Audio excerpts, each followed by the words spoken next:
കുമ്പിളിൽ വിളമ്പിയ പൈമ്പാലെന്നോർത്തു ഞാൻ അമ്പിളിക്കിണ്ണത്തെ കൊതിച്ചിരുന്നു. കുമ്പിളിൽ വിളമ്പിയ പൈമ്പാലെന്നോർത്തു ഞാൻ അമ്പിളിക്കിണ്ണത്തെ കൊതിച്ചിരുന്നു.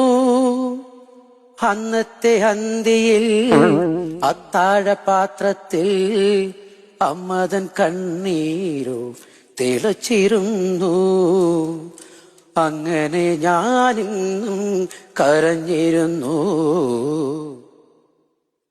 കണ്ണു നട്ടു കാത്തിരുന്നിട്ടും എന്റെ കരളിന്റെ കരുമ്പ് തോട്ടം കട്ടെടുത്തതാരാണ്?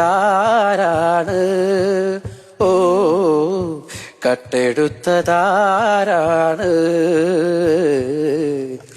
പൊന്നുകൊണ്ടു വേലി കെട്ടിട്ടും എന്റെ കൽക്കണ്ട കിനാവ് പാടം കൊയ്തെടുത്തതാരാണ്? ഓ, കൊയ്തെടുത്തതാരാണ്?